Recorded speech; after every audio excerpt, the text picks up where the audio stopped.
Hello बच्चों, welcome to JP world education. आज इस सेशन में हम लोग रीजनिंग का एक बहुत ही महत्वपूर्ण चैप्टर है जिसका नाम है कोडिंग डिकोडिंग। इसके बारे में हम लोग समझेंगे। अलग अलग कॉम्पिटिटिव एग्जाम्स की दृष्टि से हम लोग देखते हैं कि इसमें बहुत ही बारीकी से क्वेश्चंस को पूछा जाता है और सभी कॉम्पिटिटिव एग्जाम्स में इसका वेटेज भी बहुत ज्यादा होता है। इसलिए परीक्षाओं की दृष्टि से कोडिंग डिकोडिंग एक बहुत ही महत्वपूर्ण चैप्टर है। तो चलिए इसके बारे में देखते हैं आखिर इसमें क्या है। इस चैप्टर का नाम है कोडिंग डिकोडिंग। सबसे पहले तो इस चैप्टर में कुछ ऐसी चीजें लिखी रहती हैं जिनका मतलब कुछ और होता है और उसी संदर्भ में दूसरा क्वेश्चन देता है, उसी को डिकोड करना रहता है। तो सबसे पहले आप लोगों को इंग्लिश के अल्फाबेट के जो न्यूमेरिकल वैल्यू हैं उसको आप लोग को पता रहना चाहिए। जैसे आप लोग जानते हैं कि इंग्लिश के अल्फाबेट में टोटल 26 लेटर्स होते हैं और उनका 26 का 26 अपना प्लेस वैल्यू होता है। जैसे कि A B C D E F G H I J K L M N O P Q R S T U V W X Y Z. ये इंग्लिश के जितने अल्फाबेट हैं उनका अपना अलग अलग मान होता है।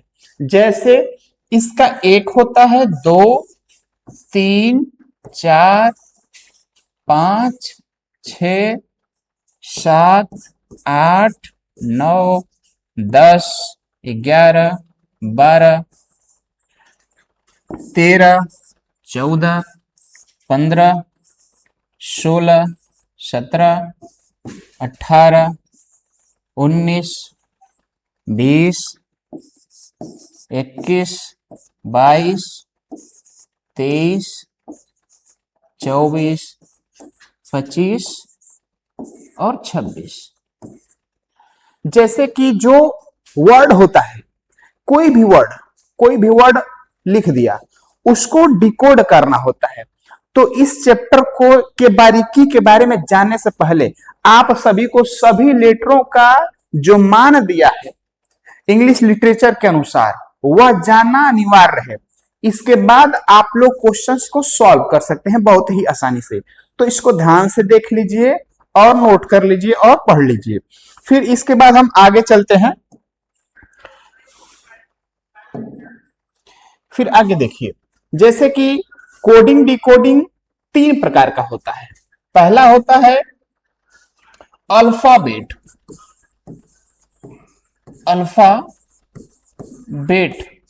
कोडिंग। दूसरा होता है नंबर कोडिंग और तीसरा होता है मिक्स कोडिंग।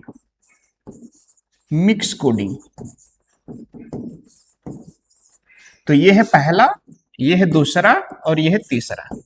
कोडिंग डिकोडिंग में 3 प्रकार के पैटर्न होते हैं। पहला पैटर्न अल्फाबेट कोडिंग का है, दूसरा पैटर्न नंबर कोडिंग का है और तीसरा पैटर्न मिक्स कोडिंग का है। तो पहले कोडिंग में तो आपको अल्फाबेट का क्वेश्चन और अल्फाबेट का ही आंसर रहेगा, लेकिन दूसरा कोडिंग जो है नंबर कोडिंग में क्या होता है कि अल्फाबेट का आंसर मैथमेटिकली रहेगा और अल्फाबेट का आंसर आपको मैथमेटिकली ही बताना रहेगा। और जो तीसरा टाइप है जिसको मिक्स हम कहते हैं, मिक्स में अल्फाबेट और नंबर दोनों को मिक्स करके क्वेश्चन को आपके सामने रखेगा। तो चलिए सबसे पहले हम देखते हैं अल्फाबेट कोडिंग के बारे में देखते हैं।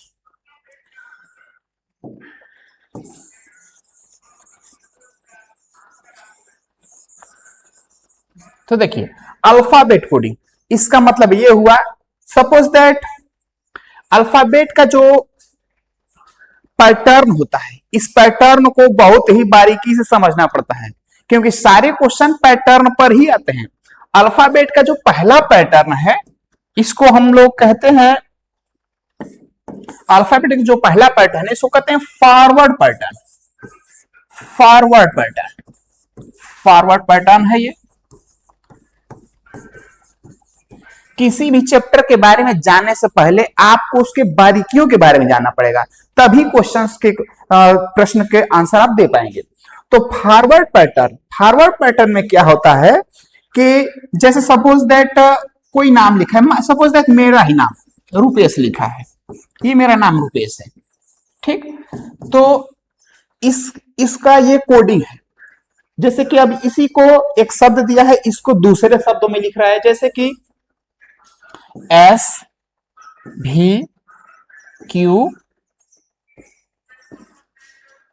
FTI।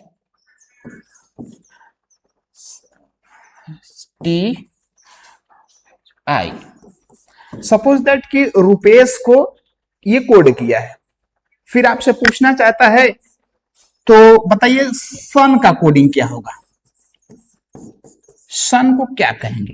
जैसे रुपेश को लिखता है ये, तो सन को क्या लिखेंगे।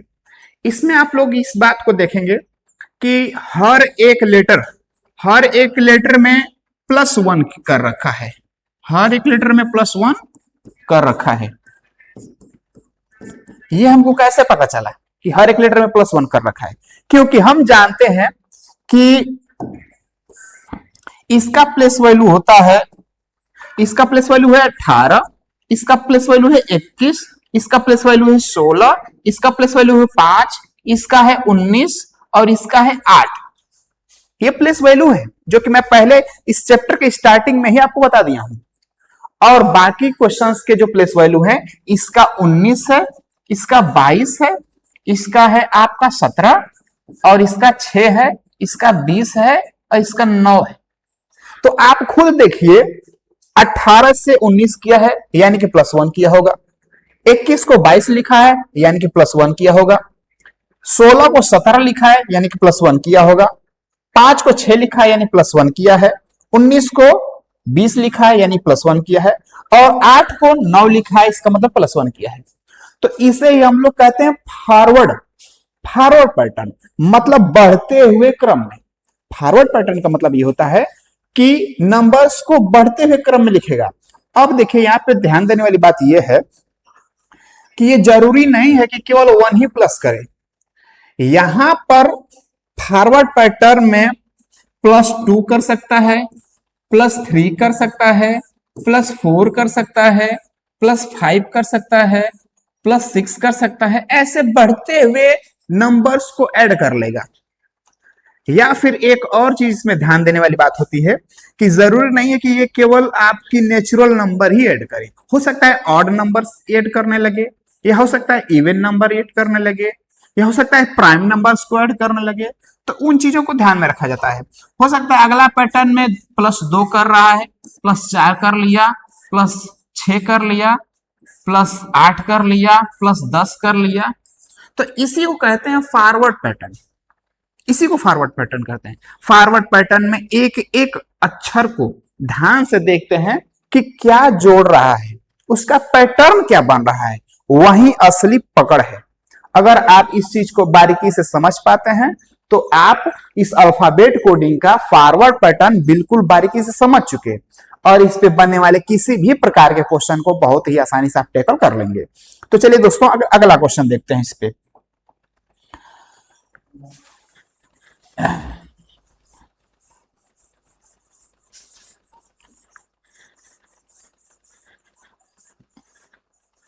फॉरवर्ड पैटर्न का एक और क्वेश्चन, जैसे कि क्वेश्चन नंबर 2 है। क्वेश्चन नंबर 2 में यह है कि जैसे कि मान लीजिए एक कस्बा का नाम कोपागंज, ये कोपागंज लिख लिया, कोपागंज ये इसका नाम है। इसको जब हम लिखता है कोपागंज को एक अन्य शब्द में क्या लिख रखा है, तो देखिए इसको लिख रखा है यम और इसको लिख रखा है 15 क्यू, इसको रख रखा है आर, इसको ले लिया, इसको रखा है सी, इसको है आई, इसका है सी, और फिर एन के बाद पी, और जे है इसको लिया यल। करें कि यदि कोपागंज को इस रूप में लिखा जाता है तो मऊ को क्या लिखा जाएगा, क्वेश्चन है, मऊ को क्या लिखा जाएगा। यदि कोपागंज की कोडिंग ये है तो मऊ की कोडिंग क्या होगी। तो सबसे पहले तो पैटर्न पकड़ना है। आपको प्रारंभ में ही मैं बताया हूं कि हर एक लेटर का अपना एक वैल्यू है, उस वैल्यू को आपको याद करना बहुत ही अनिवार्य है। बिना वैल्यू याद किए, बिना पैटर्न को जाने आप किसी भी क्वेश्चन को आसानी से टैकल नहीं कर पाएंगे। तो सबसे पहले क्वेश्चन को सॉल्व करने से पहले आप इसके वैल्यूज तुरंत पुट आउट करेंगे। वैल्यूज क्या क्या है देखिए, जैसे कि 11 है, 15 है, 16 है, 1 है, ये 7 है, 1 है, 14 है, और 14 के साथ यहां पे आ जाएगा आपका 10 है। तो ये तो इनका वैल्यू हो गया, क्वेश्चन का वैल्यू हो गया। अब आंसर की वैल्यू क्या है इसमें भी देख लीजिए। इसका 13 है, इसका 17 है, इसका 18 है, इसका 3 है, इसका 9 है, इसका भी 3 है, इसका 16 है, और इसका 12 है। तो अब मिलाइए कुछ आपको देखने को मिलेगा। जैसे देखिए, कोपागंज को ये कोड किया है, तो कोपागंज जो के है उसका वैल्यू 11 है, इसके बाद यहाँ पे क्या है 13। आखिर क्या किया होगा, हमको लगता है कि +2 किया होगा। 15 से 17 गया, यानी कि इसमें भी +2 किया होगा। 16 से 18 लिया, इसमें भी +2 किया है, यानी सभी लेटरों में +2 +2 +2 करके रखा है। यही इसका पैटर्न है। आप सभी को यह पैटर्न ही खोजना है। किसी भी क्वेश्चन को टैकल करने से पहले यदि आप इस पैटर्न को खोज लेते हैं तो इस पे आधारित किस तरह भी कई लाख क्वेश्चन है, आप बहुत ही आसानी से सॉल्व कर लेंगे। तो अब पूछा है कि मऊ का क्या होगा, तो सबसे पहले तो मऊ का वैल्यूज आप लिख लेंगे। यम का होता है 13, ए का 1 है, और यू का होता है 21। तो करना क्या है, ऊपर वाले पैटर्न में क्या किया है, +2 किया है, तो नीचे वाले पैटर्न में आप क्या करेंगे, +2 करेंगे। तो सब में +2 करिए। सब में +2 करने के बाद आपका आंसर क्या बनता है, तो 13 और 15, 15 को आता है ओ, फिर 1 और 2 3, 3 पे क्या आता है सी, और 21 और 2 23, तो 23 पे क्या आता है एक्स। ये आपका कोडिंग हो चुका है। तो इस तरह से आप लोग ये अभी केवल हम लोग फॉरवर्ड पैटर्न देख रहे थे, इसके बाद अभी आपके 6 पैटर्न और बाकी हैं। तो चलिए अभी छोटा सा इरेज करके इसको मैं केवल पैटर्न को समझा देता हूं। पैटर्न के बारे में देख लीजिए आप लोग, जब से अभी ये फॉरवर्ड पैटर्न देखे हैं इसी के बारे में आप लोग, ठीक है। तो अभी पैटर्न देख लेंगे।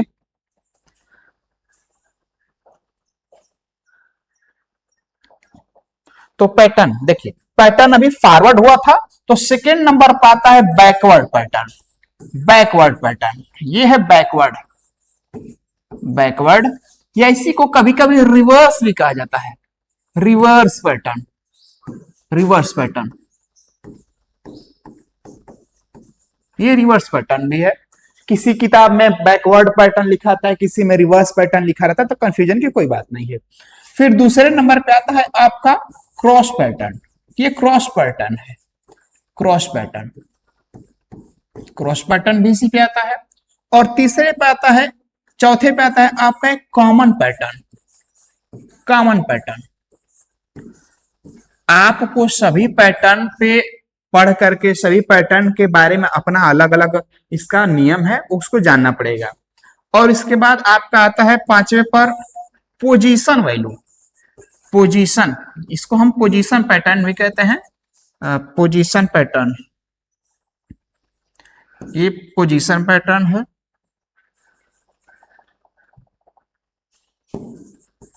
Position, position pattern. और फिर छठे पर आता है आपका vowels and consonant pattern, vowels and consonant, consonant pattern, vowels and consonant pattern, common pattern, ये अभी आपके ये 6 पैटर्न हो गए हैं। फिलहाल मेनली आप इसमें 6 पैटर्न जानेंगे। अभी इस 6 पैटर्न के बारे में आप लोग बहुत ही डिटेल से समझेंगे। रुकिए, रोक दीजिए सर जी।